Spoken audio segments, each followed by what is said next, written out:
Parce que si tu rêves d'un serpent, dis-toi que c'est un esprit derrière qui prend la forme d'un serpent pour te toucher. Donc, ce que le serpent représente pour toi et le sentiment qui fait naître en toi est important pour l'interprétation du rêve. Mais pas seulement. Qu'est-ce que le serpent représente universellement parlant? Qu'est-ce qu'il représente, le serpent?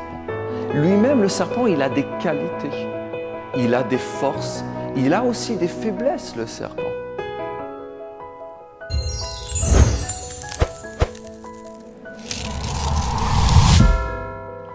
Bonjour à tous.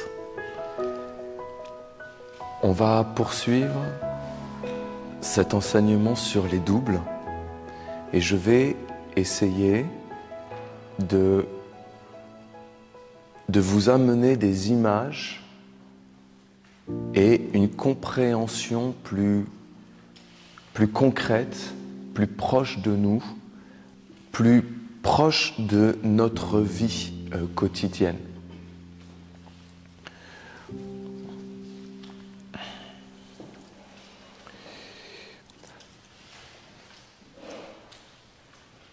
La base pour comprendre cette science des doubles, c'est que il y a un monde physique et matériel et il y a un monde du rêve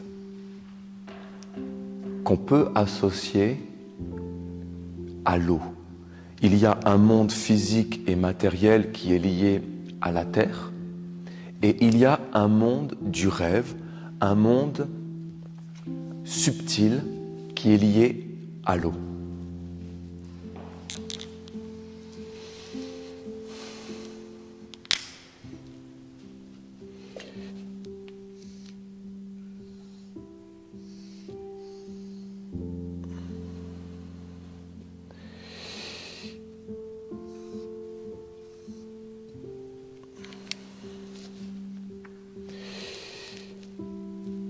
Le carré symbolise la forme, le monde physique. On a tous une forme, on a tous un corps. Mais il y a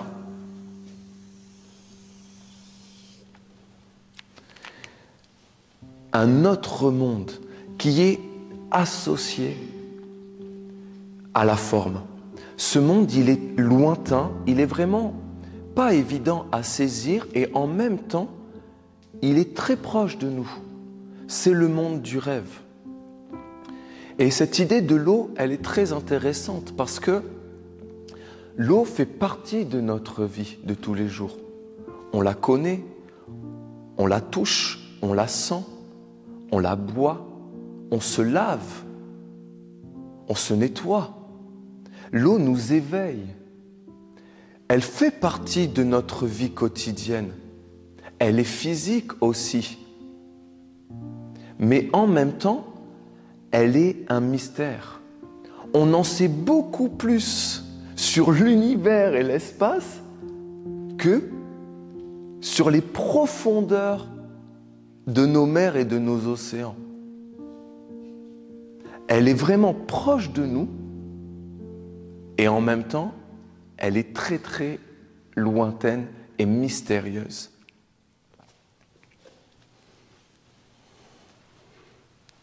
Quand nous ouvrons les yeux physiques, nos yeux, quand nous les ouvrons, nous sommes submergés d'informations, submergés d'images. Et toutes ces images, toutes ces couleurs rentrent à l'intérieur de nous et nous fécondent, nous modèlent. Quand je parle de l'œil et de la vision, je parle même des 5 sens. Parce que quand nos sens sont tournés vers l'extérieur et vers ce monde physique, tout vient vers nous et demande une attention. Nous sommes sollicités en permanence et constamment. On ouvre les yeux, il y a plein d'informations, plein d'images qui rentrent à l'intérieur de nous. On ouvre nos oreilles et il y a plein de sons, plein d'influences, plein de choses qui rentrent à l'intérieur de nous. Notre sens du toucher, c'est incroyable. Constamment, il y a l'air qui nous touche. Il y a beaucoup de choses qui rentrent à l'intérieur de nous et qui sortent aussi de nous à travers les pores de notre peau. Le goût, c'est pareil. On mange, on se nourrit. Mais même le goût là de notre salive, le goût, c'est pas seulement lié à la nourriture qu'on va ingérer. Même là, tu fermes la bouche, il y a un goût dans ta bouche. C'est en permanence. Pour la vision et pour Louis, pour l'étude, c'est plus facile d'appréhender ça. Le sens du toucher, le sens du goût et le sens de la respiration, c'est plus subtil, mais c'est en permanence. Donc quand ici je dessine un œil, c'est les 5 sens en fait. Quand nos 5 sens sont tournés vers le monde physique, le monde matériel, dans le monde subtil et dans le monde du rêve, c'est-à-dire dans le monde des doubles,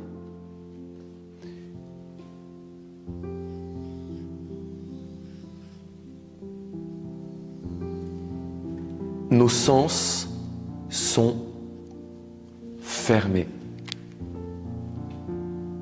Mais pourquoi ils sont fermés? Parce qu'ici, on est submergé. Submergé. Donc, quand tu es dans le bruit, la cacophonie, c'est super difficile de déceler un son en particulier. Tu vois la concentration qu'il nous faut pour réussir à saisir, à capter une mélodie, une musique dans le brouhaha et la cacophonie du monde. Quand tu es submergé d'images,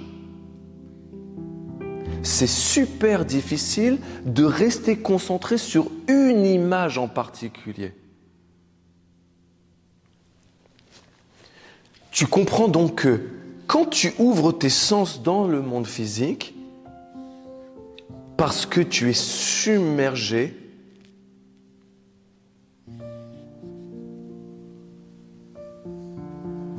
c'est très difficile d'ouvrir ses sens dans un monde subtil et dans le monde qu'on va appeler le monde du rêve ou le monde des doubles. C'est juste plus difficile. Ça ne veut pas dire que ce n'est pas possible. C'est juste plus difficile et ça demande plus d'efforts et plus de concentration. Quand tu t'endors dans le monde physique et matériel, tu oublies, tu occultes le monde physique.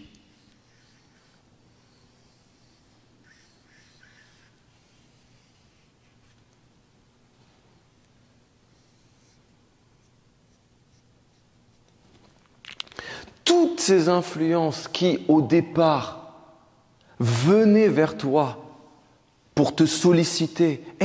Regarde-moi, regarde-moi. Écoute-moi, écoute-moi. Je suis important. Ce que j'ai à te dire est très important. Que ton attention se tourne vers moi. Quand tu fermes les yeux et que tu oublies ce monde parce que tu t'es endormi,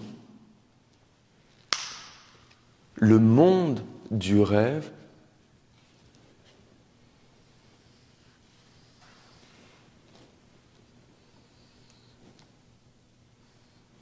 devient plus net, plus concret. Et les intentions qui au départ te sollicitaient dans le monde physique, elles vont te solliciter dans le monde du rêve. Et pourquoi? C'est exactement le même principe que tout à l'heure. C'est-à-dire qu'ici, tout s'endort.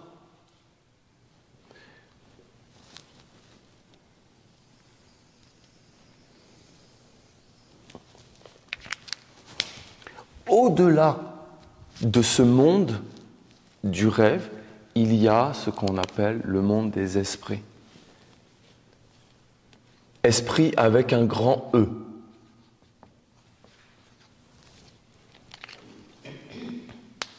C'est-à-dire qu'il y a une multitude d'esprits. Ces esprits, ils sont à la source de toutes les sollicitations que tu vas rencontrer, ici et ici. Quand les esprits ne peuvent plus te solliciter ici, ils vont chercher à te solliciter dans le monde du rêve.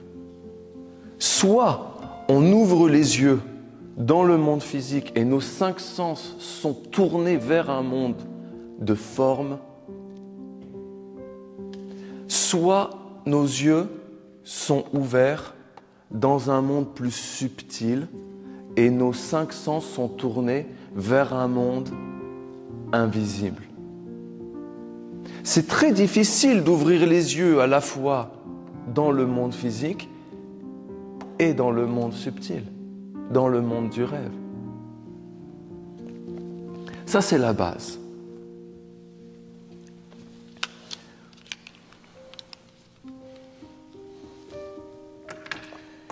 Là, ça va être un peu plus délicat. Donc là, il est question de double. Parce que dans le monde du rêve,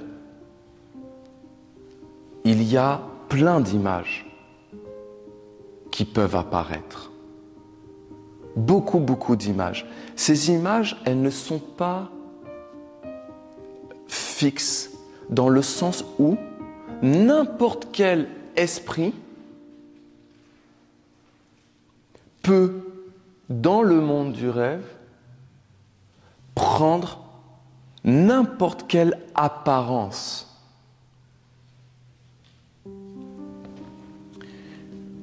Ici, l'apparence, elle est fixe. Tu as un corps. Bien sûr que ton corps, il change, il est mouvant, malléable, mais c'est beaucoup plus figé et fixe que dans le monde du rêve et dans le monde des doubles.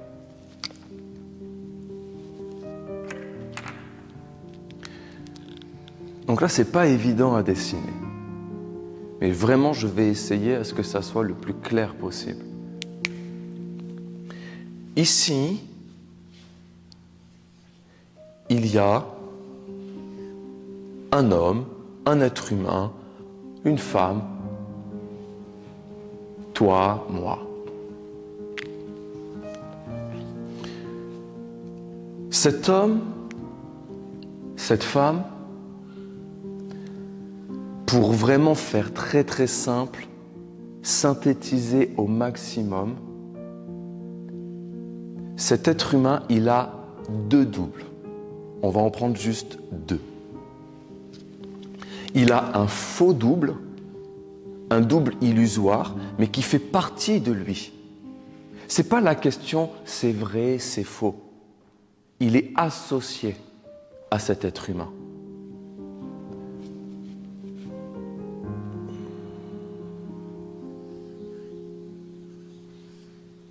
Et on va prendre l'exemple, par exemple, de la colère. Cet être humain, il est colérique. C'est une étiquette qu'il a sur lui. Un double, c'est une étiquette. La colère.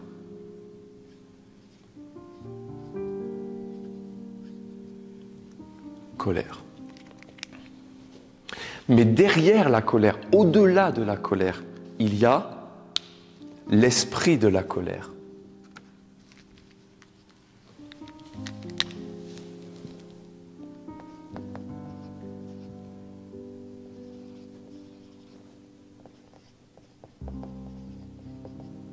l'esprit de la colère.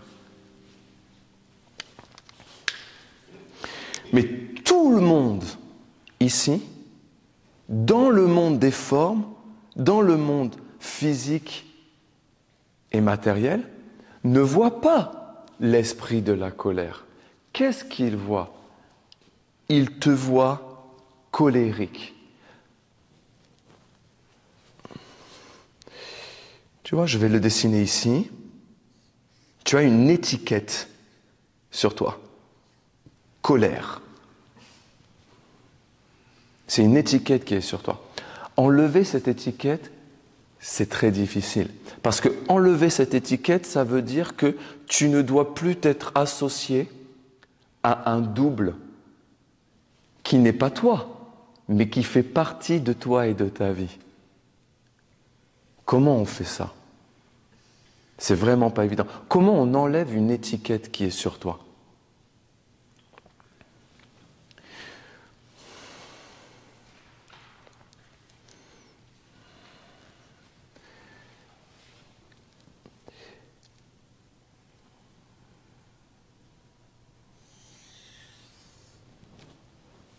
Tu vois, ta vie, elle est faite d'habitudes et de rythmes. Tu vas penser, tu vas voir, tu vas parler, tu vas sentir et ressentir, tu vas agir et réagir. Tout ça va nourrir ton double. Tu vas penser.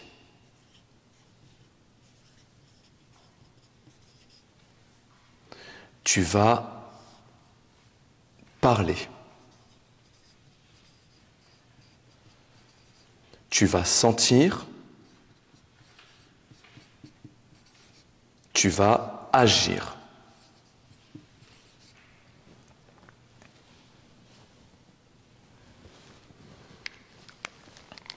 Tout ça va nourrir une image, une étiquette qui est sur toi. Tu peux en être conscient ou inconscient, c'est pareil. Ça ne change absolument rien. C'est mieux d'en être conscient, mais bien souvent on en est inconscient. Au point même qu'il y a des hommes, ils pensent que quand ils sont en colère, c'est eux qui sont en colère. Mais certains, comme qui ont une démarche spirituelle ou qui ont un cheminement personnel, qui veulent comme se développer, qui veulent travailler sur eux, peuvent prendre conscience que eux-mêmes et la colère sont deux êtres différents.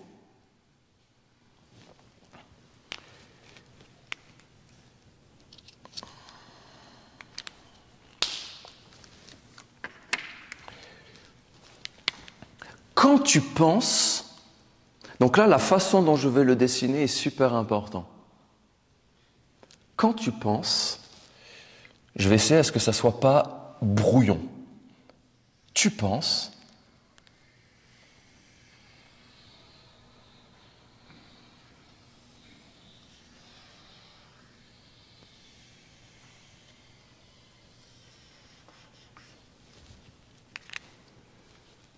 c'est ce double de la colère qui t'inspire, qui t'influence.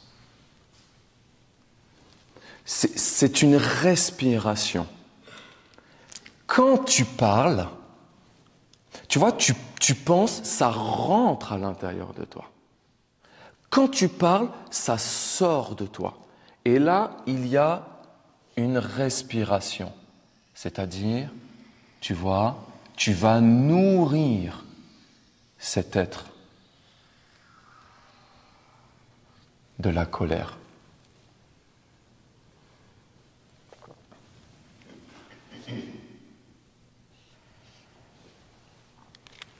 Quand tu sens, ça rentre à l'intérieur de toi. Tu vois la difficulté après de te libérer d'une étiquette et d'une image. Parce que tu penses, c'est la colère qui rentre en toi. Tu vas penser d'une certaine manière. La colère, comme un parasite, va faire en sorte que tu penses d'une certaine manière pour la conforter elle, pour la renforcer elle, et elle va insinueusement, comme une conscience. Il y a la bonne conscience et il y a la mauvaise conscience qui te parle en permanence. La colère comme une mauvaise conscience, elle va te dire « Ah, regarde !» Et elle va, elle, comme un parasite, s'enraciner de plus en plus profondément à l'intérieur de toi, au point que tu vas croire et penser et être convaincu que quand tu te mets en colère, c'est toi qui es en colère. La colère, elle va s'effacer. Elle va faire en sorte qu'elle n'existe pas. La plus grande force d'un parasite, c'est quoi? C'est que tu l'oublies. Au point que tout ce que tu vas faire, tu vas croire que c'est toi qui le fais. Donc tu parles et tu nourris cet esprit de la colère. Ensuite, tu sens. C'est exactement la même chose. C'est-à-dire que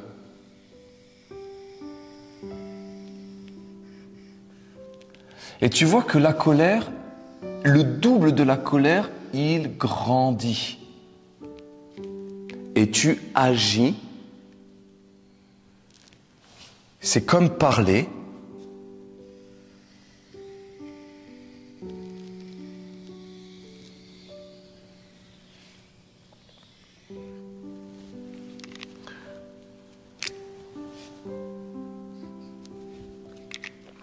Donc, à travers ta vie quotidienne, parce que tu penses, tu vois, tu parles, tu sens, tu agis, tout ça, ça fait partie de ta vie quotidienne. À travers ta vie de tous les jours, tes habitudes, tes rythmes, tu nourris des doubles. Au point que tes amis, ta famille,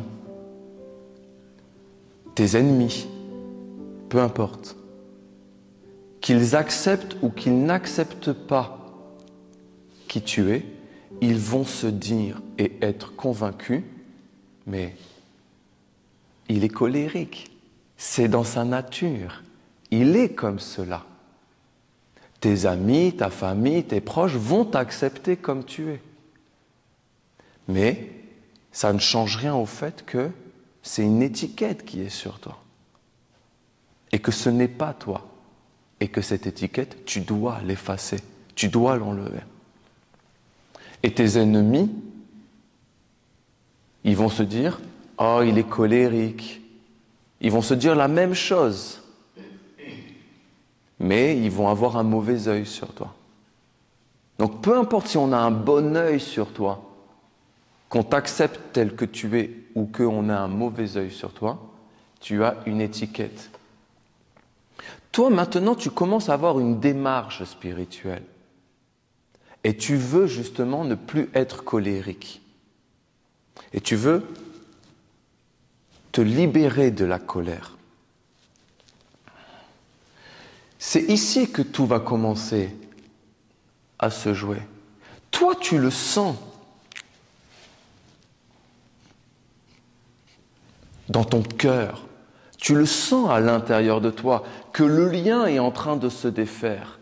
Mais tous ceux qui te voient continuent à penser que tu es un être colérique. Des fois, il va y avoir comme des sursauts. Ils vont se dire « Ah, c'est étonnant. Je ne l'ai jamais vu comme cela. Aujourd'hui, il ne s'est pas mis en colère. En temps normal, oh, il aurait explosé. » Mais c'est juste un moment. Et après, le naturel, évidemment, revient au galop. Parce que quand tu es un être colérique, des fois, tu vas réussir à te maîtriser, à te contrôler et à ne pas te mettre en colère. Mais demain, de nouveau, tu vas être en colère. Et là, tes proches, tes amis, ceux qui vivent avec toi, ton entourage, vont se dire « Ah oui, quand même ». Bon, hier, effectivement, c'était très étonnant, il ne s'est pas mis en colère, mais aujourd'hui, bon, voilà, c'est ça. Il est toujours en colère et il est colérique. Il faut persévérer. Il faut persévérer. Et petit à petit, tous ces liens et toute cette respiration, ces échanges qu'il y a, s'atténuent, s'estompent. C'est comme l'eau qui coule. Quand tu teintes l'eau, tu prends de l'eau et tu la teintes d'un colorant. L'eau va prendre la couleur. Avec le temps même, ce colorant, il va emplir toute l'eau. Si l'eau ne coule pas, l'eau demeurera toujours teintée. Mais si l'eau coule, avec le temps, la teinture et la couleur est dissoute, elle disparaît. Donc, c'est vraiment de couper les liens avec, par exemple, la colère, quand tu es quelqu'un de colérique et que ça fait partie de ta vie et que ce sont des habitudes de vie que tu nourris en permanence à travers tes pensées, ta parole, tes sentiments et ta volonté, ton agir. C'est un processus de dissolution qui va faire en sorte qu'avec le temps, l'eau va couler sous les ponts. Avant que tes proches voient et s'aperçoivent que tu n'es plus colérique. Tu vois ?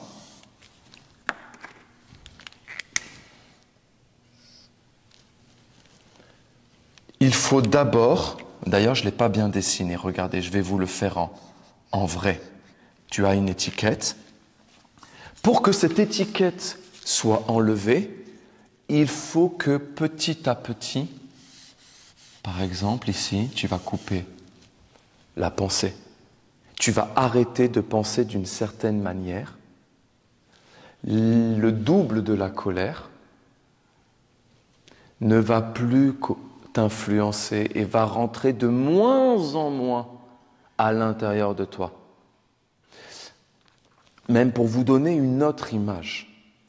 Au départ, la colère, à travers ta pensée, elle roule à 130 km/h. C'est-à-dire que là, le chemin, c'est une autoroute. Elle y va à fond. C'est large et elle va vite.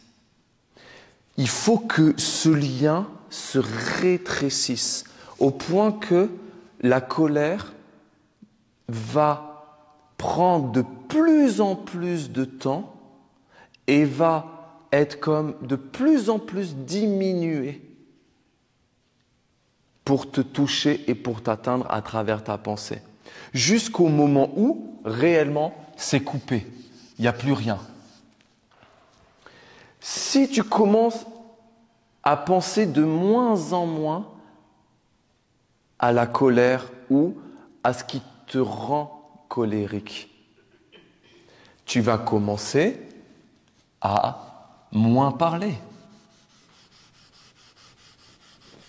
Par exemple, il y a une situation dans ta vie qui va te faire prononcer certaines paroles. Parce que déjà le lien avec la pensée est diminué. Quand il va y avoir un événement qui va arriver dans ta vie, tu as envie de parler et là, tu te reprends et tu te tais. En temps normal, tu aurais tout de suite parlé. C'était une autoroute. C'est rapide. C'est instantané. Tu parles et après tu regrettes ta parole. Mais là, parce que le lien commence à être diminué, hop, tu allais parler, mais tu as réussi à t'arrêter à temps, à ravaler ta salive et ta fierté et à te taire. Et ça continue. Parce que tu penses moins d'une certaine manière, parce que tu arrives à retenir ta parole et à ne pas l'exprimer, à ne pas la faire apparaître, à ne pas la faire sortir de toi, tu vas commencer de moins en moins à sentir.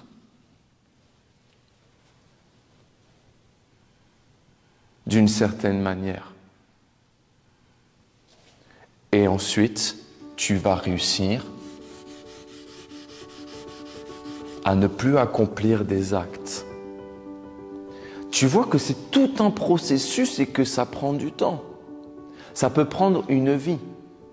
Il y en a, la colère, ils vont réussir à s'en débarrasser en 1 année. Il y en a, pour se libérer de la colère, ils vont passer 10 ans, 20 ans, une vie entière à se débarrasser de la colère.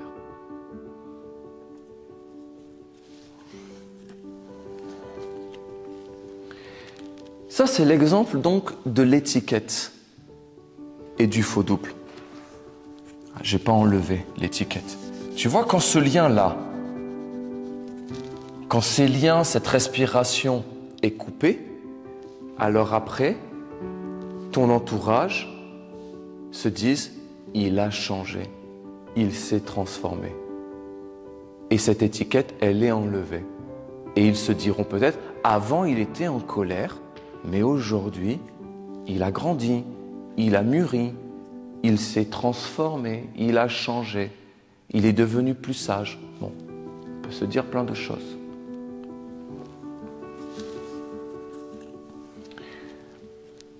Mais il y a un autre double.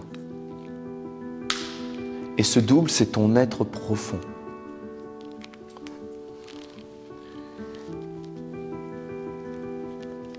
On va le dessiner ici. Tu vois, il est plus petit, hein, parce que la colère, elle a pris beaucoup de place dans ta vie. Ce double, c'est ton âme.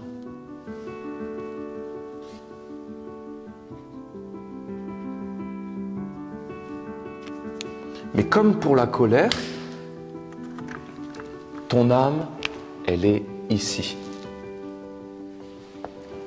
C'est pour synthétiser, hein, schématiser.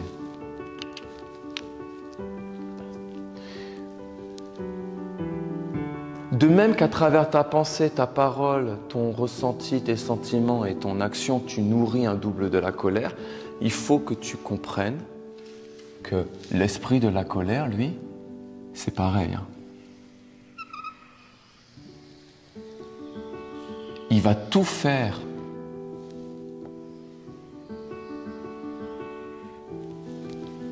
pour nourrir ce double, pour que ce double continue à t'influencer et pour que toi tu commettes des actes qui vont lui aussi nourrir le double. Ce qui t'unit à l'esprit de la colère, c'est ce double. C'est un monde intermédiaire, c'est un no man's land où il y a deux mondes qui, en apparence, n'ont rien à voir, peuvent se rencontrer, discuter et se comprendre. Mais ton âme, c'est pareil. Mais plus tu vas nourrir des doubles qui ne sont pas toi, parce que là, je prends que l'exemple d'un double illusoire, mais des étiquettes, on en a plein, plein. Et plus tu vas nourrir des doubles qui ne sont pas toi, plus ton âme va être rabougrie, rétrécie, atrophiée. Parce que la colère, elle prend de la place, hein, au point qu'elle va dévorer, envelopper et empêcher ton âme de respirer, parce que c'est vraiment de la respiration.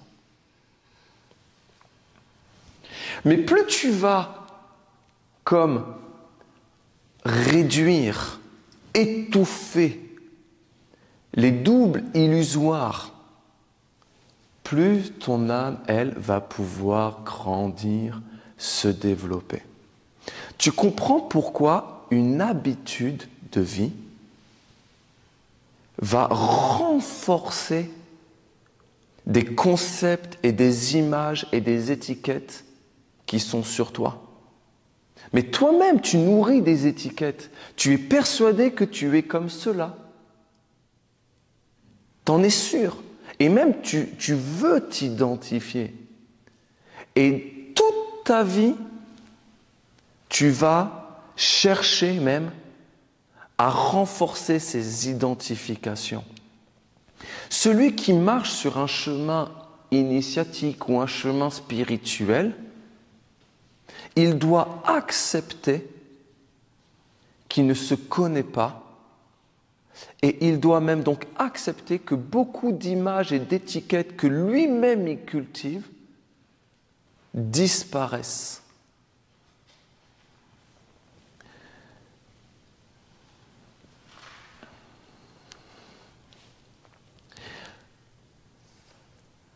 Là, je te donne un exemple binaire, c'est-à-dire que je te dis, si la colère disparaît, ton âme va apparaître. Mais encore une fois, ce n'est pas comme cela que ça fonctionne. Souvent, quand la colère va disparaître, c'est un autre double, plus profond, qui va commencer à apparaître. Donc, la colère, c'est ce qui est à la superficie de ton être. Tout le monde le voit que tu es colérique. Quand tu décides de travailler sur toi, quels sont les défauts que tu vas choisir de te débarrasser, de te libérer? Les plus évidents. Quels sont les défauts qui sont les plus évidents? C'est les défauts qui, naturellement, font partie de ta vie et que tu exprimes en permanence et quotidiennement. Mais tu as des défauts à l'intérieur de toi qui sont plus sournois et qui sont plus cachés.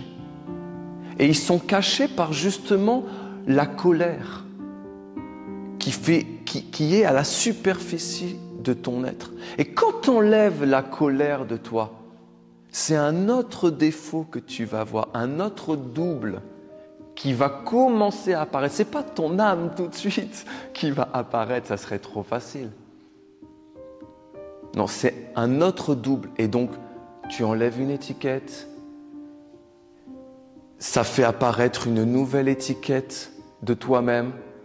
Et tu crois que tu es cela. Quand tu enlèves la première étiquette de la colère, tu te dis « Ah, ça y est, je me suis découvert.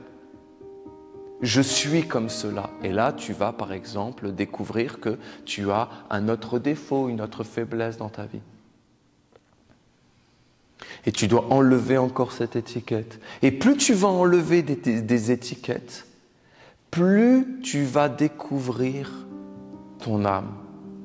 Les étiquettes, on peut les identifier par la personnalité. Et cette idée de personnalité, elle est très très importante parce qu'elle est liée aussi au mot de la personne, c'est-à-dire personne.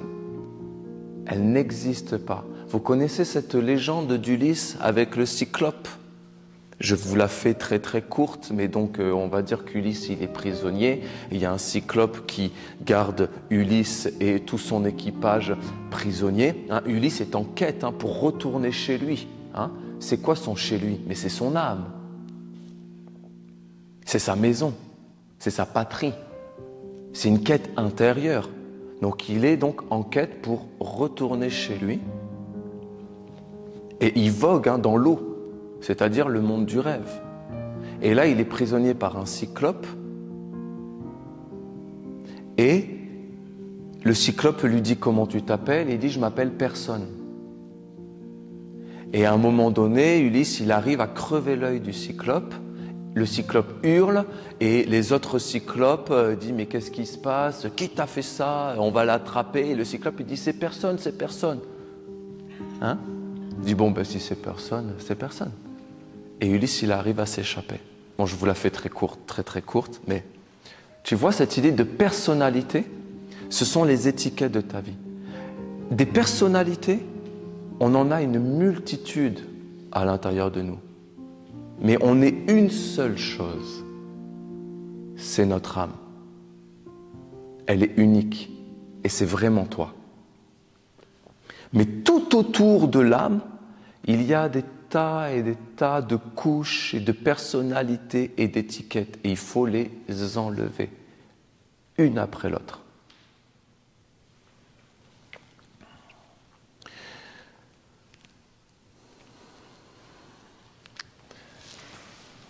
L'âme, elle cherche, ton âme cherche à garder le lien.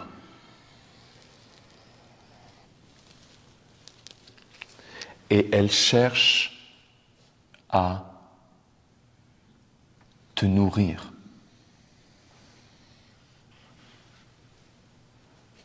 Elle cherche à te faire penser d'une certaine manière.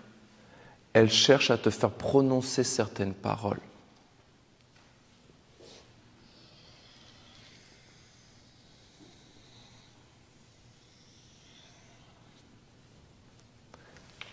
Elle cherche à te faire sentir certaines choses. Par exemple, à travers un joli paysage, tu vas être touché. À travers la nature, beaucoup, l'âme cherche à travers la nature à te faire ressentir des choses. Pour te dire, moi aussi j'existe. Écoute-moi, regarde-moi. Je suis là. Et de la considération pour moi. Mais la différence entre ton âme et la colère, c'est que la colère, elle est brutale. La colère, elle est mal polie. La colère, elle est brusque. La colère, elle va rentrer chez toi, bam. Toi, tu vas lui dire, non, mais oh, qui tu es? Qu'est-ce que tu viens faire ici chez moi? Elle ne va pas t'écouter. Elle va te snober, elle va arriver, elle va ouvrir le frigo, elle va te dire, dégage, ici c'est chez moi. Non, mais, chut, tais-toi, c'est chez moi ici. Mais pourquoi elle dit ça? Et pourquoi elle a le droit de dire ça? Pourquoi il y a toute une intelligence et un ordre cosmique et universel qui autorise la colère à rentrer chez toi et à te dire, non mais ici c'est chez moi et je fais ce que je veux, mais parce que tu penses, parce que tu parles, parce que tu sens, parce que tu agis, parce que tu l'as laissé rentrer chez toi. En vérité, tu l'as laissé rentrer chez toi. Tu as été passif. Pire, parce que ton père, ta mère, tes grands-parents ont signé un pacte avec la colère et que eux ont laissé la colère rentrer chez eux. Non, mais ça va loin cette histoire. Donc la colère, elle arrive mal polie, irrespectueuse. Elle vient et elle fait ce qu'elle veut. L'âme, c'est « Ouh, s'il te plaît, s'il te plaît, s'il te plaît, je suis là. » La colère, c'est « Waouh, vas-y, pousse-toi, ici c'est chez moi. » Elle parle fort. L'âme, dans tout ce bruit, dans toute cette cacophonie, « Ouh, je suis là. » Mais tu ne l'entends pas. Tu ne peux pas l'entendre. Il faut que tu te calmes, il faut que tu te poses, il faut que tu sois dans une certaine méditation, il faut que tes sens ne soient pas sollicités de toutes parts. Il faut que tu essayes d'éteindre un peu la lumière, il faut que tu essayes de baisser le volume de la musique du monde pour commencer à entendre un petit murmure. Et même là, c'est tellement un murmure que tu doutes. Et que tu dis, est-ce que j'ai bien entendu? Est-ce que j'ai bien vu? Parce que quand tu regardes ce monde, c'est comme quand tu regardes une rivière qui coule et que tu essayes de regarder de l'autre côté. Mais tu vois la rivière qui coule avec tous ces courants, ça t'empêche de voir vraiment clairement ce qu'il y a de l'autre côté. C'est pour ça que ici, tu vois, je l'ai dessiné d'une manière trouble et ondulée, c'est flou. Tu ne peux pas regarder et voir nettement et clairement ce qui se passe de l'autre côté de la rivière. Tu vois un mouvement, tu vois quelque chose qui bouge, mais la forme en elle-même, c'est très difficile de la voir et de la concevoir d'une manière très distincte et nette. Parce qu'il y a des courants.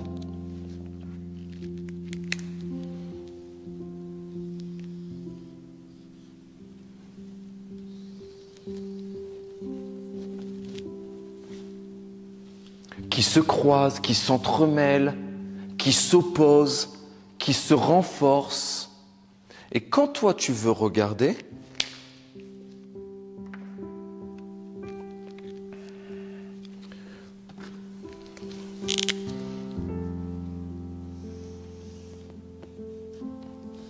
ben,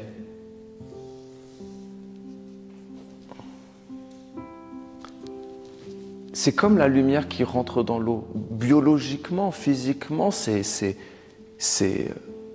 compris, c'est validé. La lumière, elle traverse l'eau pas comme ça, d'une manière directe. Donc imagine tous les courants. Ici, j'en redessine un par exemple.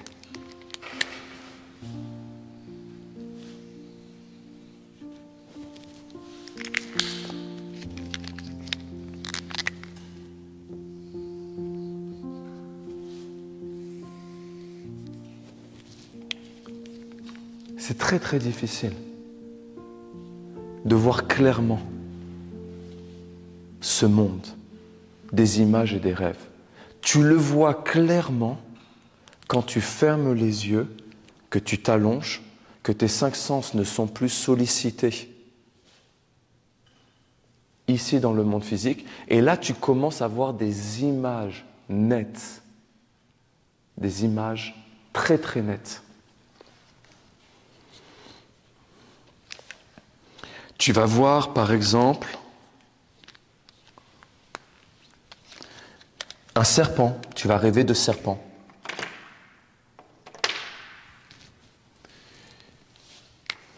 Je vais le dessiner ici.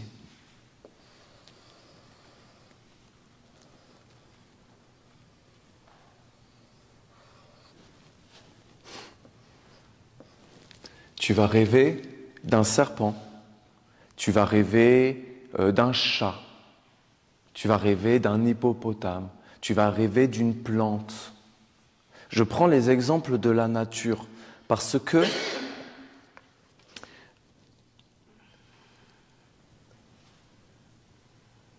les ancêtres, nos ancêtres, ceux qui vivaient en harmonie avec la nature ici, ils étaient en communion avec la nature. Ils vivaient en harmonie avec elle. Les esprits parlaient à ces hommes à travers un langage et des images qu'ils pouvaient comprendre. Parce qu'ils vivaient avec le serpent, ici, les esprits leur parlaient dans un monde du rêve à travers des images qu'ils pouvaient comprendre. Et, par exemple, on prend les Inuits, mais il y en a d'autres. Tout cet enseignement, ce savoir, ces perceptions des animaux totems, les chamans, tout cela, souvent, en fait, c'était donc des plantes, des animaux, qui étaient des messagers des mondes spirituels.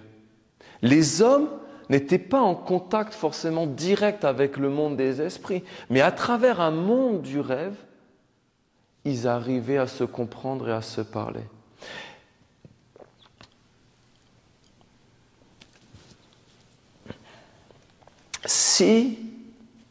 Comment les hommes arrivaient à discuter avec le monde des esprits? Ils regardaient donc l'image du serpent et ils essayaient de voir qu'est-ce que le serpent symbolisait comme qualité, comme vertu. Là, je suis en train de te dire, c'est un exemple, c'est comme une clé pour pouvoir interpréter ses rêves. Tu rêves d'un serpent. Qu'est-ce que le serpent représente? Qu'est-ce que le serpent représente pour toi, déjà? Il y en a, ils ont peur des serpents. Il y en a, ils sont fascinés par les serpents. Il y en a, ils adorent les serpents. Tu peux être fasciné par les serpents et en avoir peur ou l'adorer. La fascination, c'est au-delà en fait. Il y en a donc, ils sont terrifiés. Il y en a, ils ont une phobie des serpents. Il y en a, ils adorent ça. Ils aiment. Donc déjà, qu'est-ce que le serpent pour toi représente? Quel est le sentiment? Quelle est la sensation que le serpent te procure? Parce que si tu rêves d'un serpent, dis-toi que c'est un esprit derrière qui prend la forme d'un serpent pour te toucher. Donc, ce que le serpent représente pour toi et le sentiment qui fait naître en toi est important pour l'interprétation du rêve. Mais pas seulement. Qu'est-ce que le serpent représente universellement parlant? Qu'est-ce qu'il représente, le serpent? Lui-même, le serpent, il a des qualités, il a des forces, il a aussi des faiblesses, le serpent. Et qu'est-ce que tout cela représente? Si tu veux interpréter un rêve, si tu veux essayer de communier et de dialoguer avec un monde des esprits à travers le monde du rêve, c'est ça que tu dois regarder. Tu ne dois pas regarder la forme, parce que ici, l'esprit, il prend un serpent, mais demain, il prend l'image d'un chat. Allez, j'essaye. Un chat. Et au fond, l'esprit, c'est le même. Mais pour toi, il va prendre l'image du chat. Quelles sont les qualités du chat? Quelles sont les faiblesses du chat? Qu'est-ce que le chat représente et symbolise pour toi? Quel est le sentiment que le chat fait naître en toi? Il y en a, ils sont allergiques au chat. C'est physique. Ça, il y a un sens derrière tout cela. Tu n'es pas allergique au chat juste pour être allergique au chat. Ça fait partie de toi, de ta vie. Tu peux comprendre des choses de toi-même et des relations et des liens que tu peux avoir avec un monde du rêve et même un monde des esprits. Donc quand tu veux interpréter, ne regarde pas la forme, parce que la forme, dans ce monde-là du rêve, elle est très subjective. Elle n'est pas importante. Tu dois essayer vraiment de regarder donc l'écriture, ce qui est universel, ce que le chat, le serpent, l'hippopotame, le chien représentent pour toi et aussi universellement parlant. À ce moment-là, tu vas au-delà de la forme et là, tu peux comprendre un message. Mais ce n'est pas tout. Dans ton rêve, il y a toute une vie, il y a tout un dialogue, il y a toute une interaction. Qu'est-ce que tu vas faire avec le chat? Qu'est-ce que le chat va te dire? Parce que dans le monde du rêve, le chat, il peut te parler.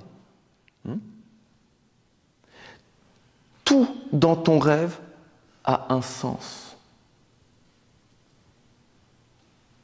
Quand tu es dans cette approche-là, tu peux donc vraiment avoir des réponses à des questions de ta vie. Pour l'interprétation du rêve, des rêves, je m'arrêterai là pour aujourd'hui.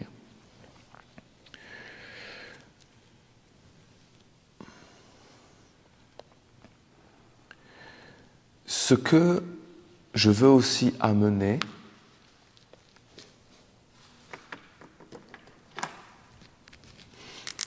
c'est que ici, quand tu ouvres tes sens, on peut appeler ça le monde du jour. Jour, éveil.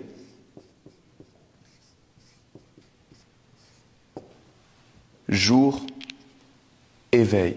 Quand c'est le jour ici, c'est la nuit.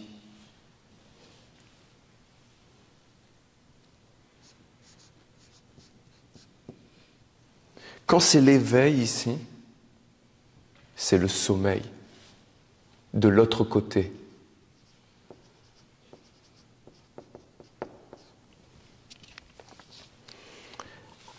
Et inversement, quand c'est le sommeil ici, hein,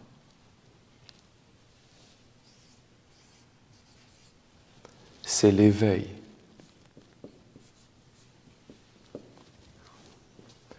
Et quand c'est la nuit, c'est le jour de l'autre côté.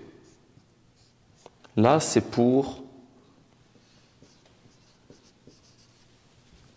Là, maintenant, ce que je vais dire, c'est pour les francs-maçons, les Rose-Croix, les martinistes, tous ces êtres-là. Ils ont une formule magique comme une parole. Ce n'est pas réellement une formule magique, dans le sens où, quand tu prononces cette parole, tu vas recevoir quelque chose. Mais c'est une parole qui révèle un monde, qui révèle ce monde dont je vous parle. Et ils disent, quand il est midi pour le profane, qu'il soit minuit, qu'il soit minuit. Quand il est minuit pour le profane, qu'il soit midi, qu'il soit midi. Et c'est vrai ce qu'ils disent. C'est vrai. Mais ce n'est pas complet. Ce n'est pas entier. Il révèle que, et seulement que, quand ici tu ouvres les yeux, ici il y a un monde effectivement donc qui est en sommeil, et inversement, quand tu fermes les yeux ici il y a un monde qui se réveille. Il parle aussi de l'idée de profane, c'est-à-dire que celui qui n'a pas conscience du monde du rêve, quand il est midi, il est midi seulement pour lui. Mais pour celui qui sait, quand il est midi, qu'il soit minuit, qu'il soit minuit. Donc cette parole, cette formule, elle révèle le lien qu'il y a entre le monde du jour et le monde de la nuit, le monde du sommeil et le monde de l'éveil, le monde physique et le monde du rêve. Mais vraiment, ce n'est pas complet. Il y en a, je vais le dessiner de l'autre côté, il y en a, et c'est à la mode, ils parlent et ils cherchent à faire des rêves lucides. Je ne sais pas si vous avez entendu ça, les rêves lucides. Et il y a toute une démarche, il y a toute une méthode et une pratique pour faire des rêves lucides. Mais l'idée, c'est qu'ils s'endorment ici d'une certaine manière pour qu'ils soient conscients ici et qu'ils puissent agir consciemment dans leurs rêves. Ils ne cherchent pas à ce que les rêves, en fait, les influencent. Ce n'est pas tout à fait ça. Ils ne cherchent pas, ils ne veulent pas se laisser aller et se laisser porter par le courant du rêve. Ils veulent canaliser, contrôler, maîtriser le courant. Tu vois, on dit ici dans le monde physique, je me laisse vivre. On peut le dire ça, dans le monde physique, je me laisse aller, je me laisse vivre. Ceux qui cherchent à faire des rêves lucides cherchent à ne plus se laisser aller dans le courant du rêve. Ok, c'est intéressant, mais c'est comme cette parole des francs-maçons qui disent « quand il est midi pour le profane, qu'il soit minuit, qu'il soit minuit ». Il y a toujours cette idée d'opposition. Si tu es dans un monde, eh bien il y a un autre monde, et il y en a, ils n'y ont pas du tout accès, et il y en a qui disent « ok, tu es dans ce monde-là, le monde physique, mais tu prends conscience qu'il y a un autre monde ». Le but, c'est d'être à la fois dans le monde physique et dans le monde du rêve. Et cette idée de rêve lucide, elle est très intéressante. Mais ceux qui font ces expériences et qui travaillent pour faire des rêves lucides, en fait, ils ne sont que là. Mais ici,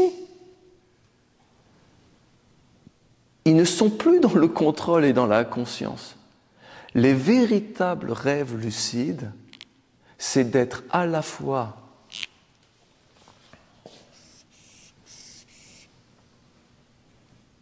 ici et ici. Ça, c'est le rêve lucide.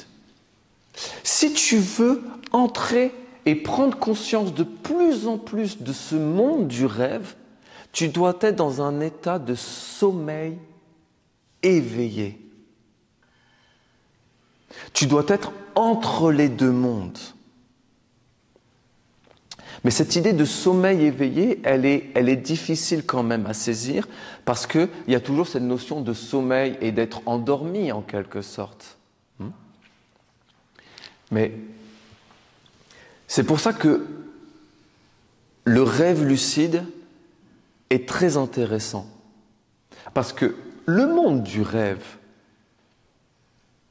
quand tu es réveillé ici, que tu ouvres tes yeux, que tes sens sont tournés vers le monde des formes et le monde de la matière, le monde du rêve, lui, il n'est pas endormi, il ne disparaît pas. Il est toujours là. C'est juste que quand tu fermes tes yeux, là, tu t'en rends compte de ce monde. Mais prends conscience que même quand tu es éveillé, que tu as les yeux ouverts, le monde du rêve, lui, il continue à vivre. Les esprits, ils ne s'arrêtent pas de vivre et d'exister. Et puis de toute façon, toi tu ouvres les yeux dans le monde physique, mais il y a quelqu'un qui, lui, ferme les yeux et entre dans ce monde. Et que tu fermes les yeux ou que tu les ouvres, ça là, c'est en permanence. Parce que toi, tu n'en as pas conscience, parce que toi, tu fermes les yeux sur le monde du rêve, tu crois que le monde du rêve n'existe plus et qu'il disparaît par magie, par enchantement. Mais non. C'est pour ça que souvent je te donne cet exemple. Regarde là dans la nature. Tu ne peux même pas la voir là, par exemple, la nature. Mais là, il y a un oiseau là, qui est en train de voler dans le ciel. Tu le vois ou tu ne le vois pas? Et pourtant, il existe. Et pourtant, il est en train de voler. Là, il y a un oiseau, il est en train de plonger là et d'attraper un petit lapin. Tu le vois? Tu le vois pas? Pourtant, il existe. Il est en train là. Là, il y a un homme, une femme, elle est en train de se mettre en colère. Elle existe ou elle n'existe pas, cette personne? Tu la vois pas, mais elle existe. C'est pas parce que tu le vois pas, ce monde, ou que tu n'en as pas conscience, qu'il n'existe pas. L'idée du rêve lucide, c'est d'être à la fois conscient du monde physique et aussi du monde du rêve. Ça, c'est le rêve lucide. C'est-à-dire qu'il n'y a plus de jour et de nuit. Il y a le jour et le jour.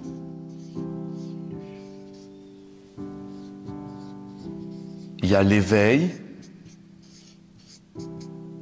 et l'éveil.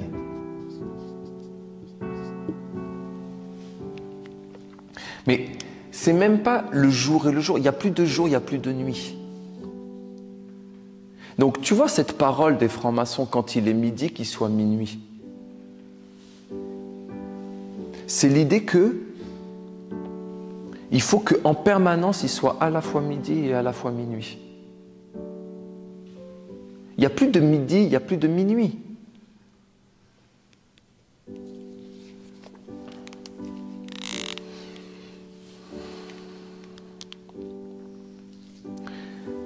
Pour finir, je vais vous donner une méthode de comment justement faire des rêves lucides.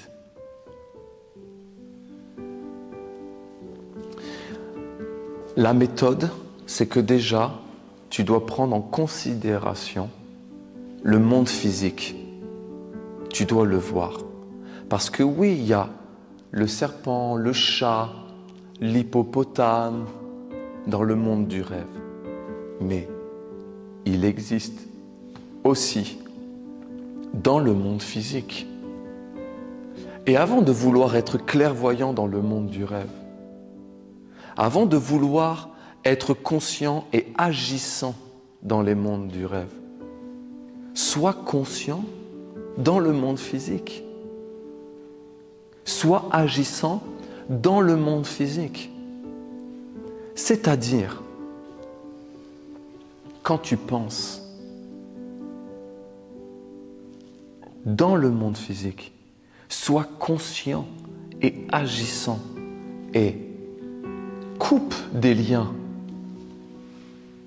avec certaines influences, libère-toi de certaines étiquettes dans le monde physique. Ne cherche pas à rentrer dans ce monde et à parler avec le double de la colère ou avec l'esprit de la colère. Commence d'abord à ne plus penser certaines choses. Tu vas peut-être pas y arriver, tu vas te dire « ouais mais je suis faux ». Je fais semblant. Tu peux te dire plein de choses. Persévère, continue. Le plus important, c'est le monde physique. Commence à ne plus prononcer certaines paroles. Ou sinon, commence à les prononcer d'une autre manière. Tu peux te sentir faux. Tu peux te dire, ouais, mais au fond, c'est pas moi. Tu fais semblant, tu joues un rôle, mais c'est l'esprit de la colère qui est tellement ancré en toi, qui te fait croire que tu es comme cela. Et quand tu commences à être différent et que tu te décales, toi-même, tu as le sentiment, la sensation et la pensée que justement, tu es faux. Mais bien sûr, tu es faux. Tu es faux par rapport à ce que tu as cultivé pendant des années et des années. Tu es différent. Il faut que tu persévères. Persévère. Ça, c'est la première étape. Si tu veux faire des rêves lucides, n'occulte pas le monde physique. Tu vois, tous ces gens qui veulent faire des rêves lucides, en fait, avant de s'endormir, ils font certaines choses. Ils essayent de s'endormir consciemment. Mais une fois qu'ils sont endormis, ils sont endormis. Ils n'ont plus du tout le contrôle sur le monde physique et sur leur corps. Non, il faut que tu aies le contrôle sur ton corps physique. Parce que le rêve lucide, ce n'est pas juste un moment de ta vie, c'est quotidiennement que tu dois être dans cet état de sommeil éveillé et de rêve lucide. Donc vraiment, première étape, c'est ça. N'occulte pas le monde de la forme et de la matière. Tout se joue ici, dans le monde de la matière. Tout commence ici. Oui, ceux qui ont une démarche spirituelle, ceux qui ont conscience qu'il y a un monde du rêve et un monde des esprits, vont te dire non. La cause de tout ce que tu vis ici, elle est spirituelle. Mais tu ne peux pas régler la cause si déjà tu n'influences pas et tu ne contrôles pas et tu ne gères pas la conséquence. Déjà, commence à freiner la conséquence.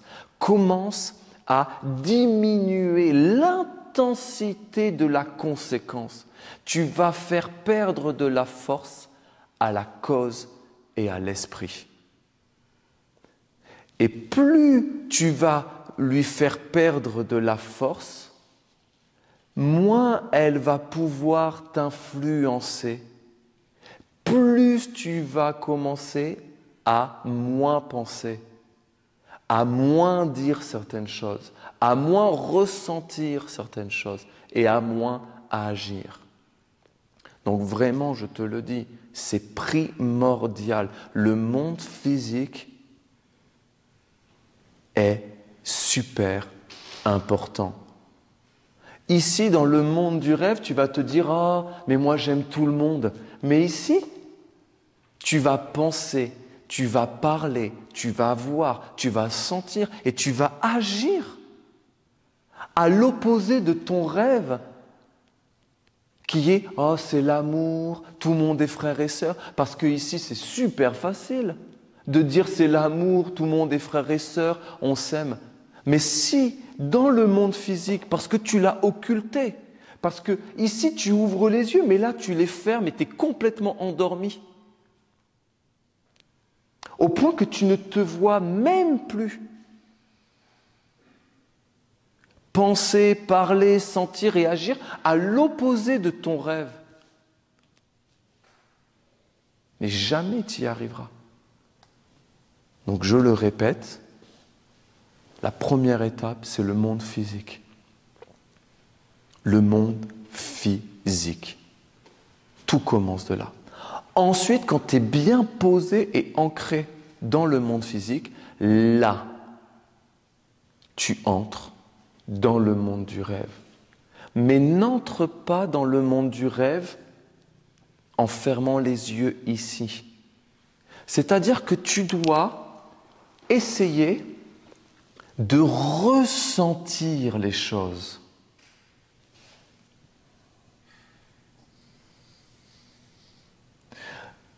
La clairvoyance,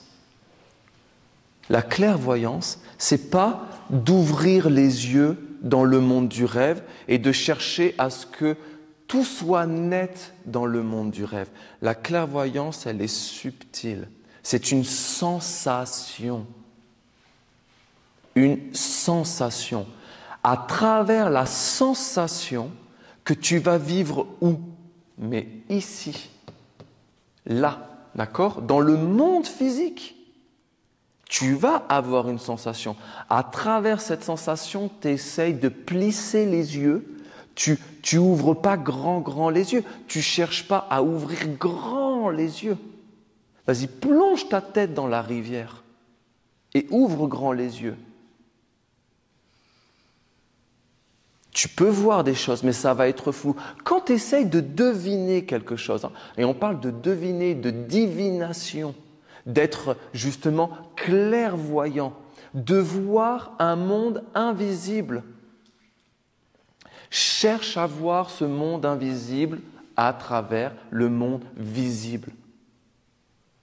Mais quand on dit voir, on pense tout de suite au sens de la vue. Mais tu vois de plein de façons. Ferme les yeux et tu vas sentir une sensation. C'est une façon de voir. Quand tu entends, c'est une façon de voir. Quand tu goûtes, c'est une façon de voir.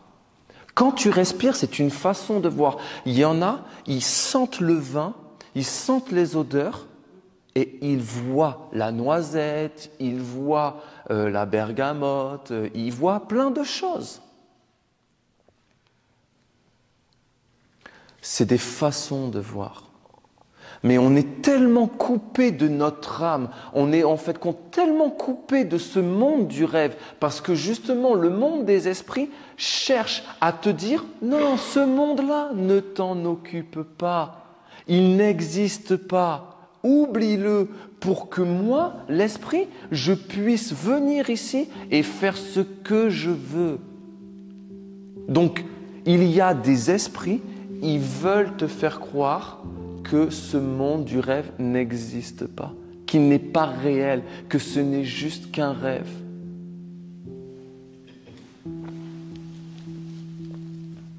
On est tellement coupé de ce monde-là que quand on dit d'être clairvoyant et de voir, on pense que c'est avec nos yeux. mais c'est avec ton cœur que tu vois. Même ferme les yeux. Je ferme les yeux.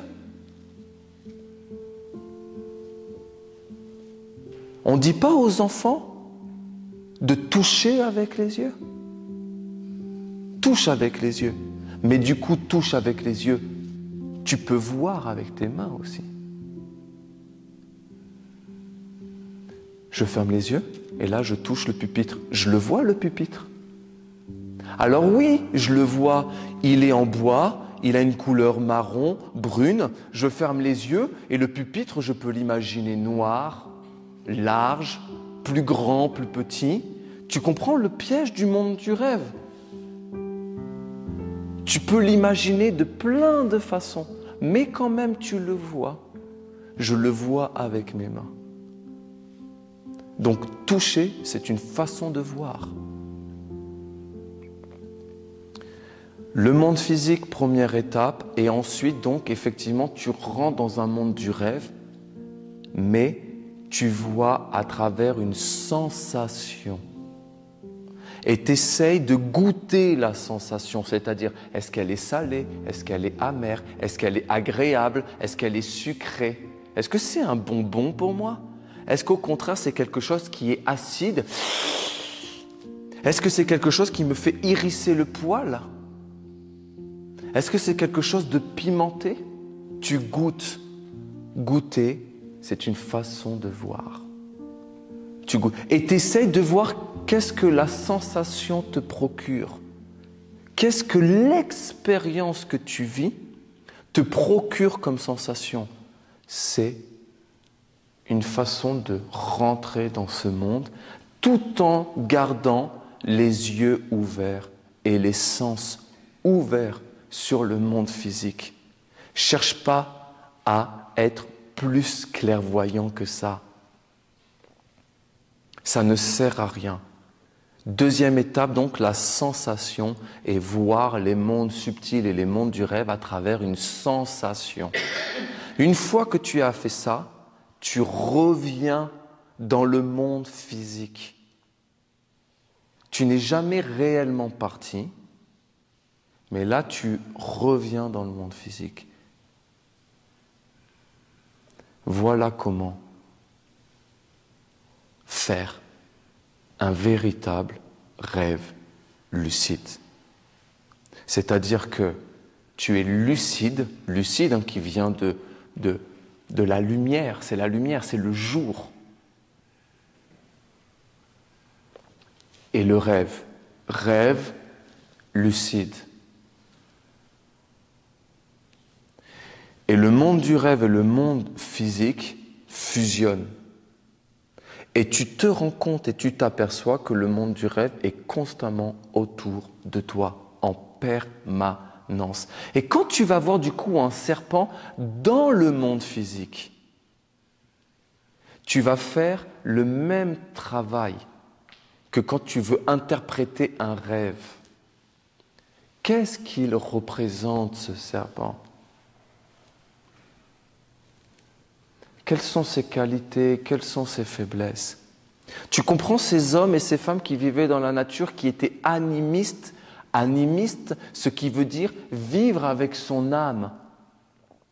Pour ces hommes, ces femmes, le monde du rêve faisait partie intégrante de leur vie physique et matérielle. Quand ils voyaient un serpent ici, c'est comme s'ils le rêvaient. Pour nous, aujourd'hui, quand on s'endort, c'est exactement la même chose. Et tout avait un sens, tout avait un message, tout leur parlait. C'est ça, vivre avec son âme. C'est ça, être animiste.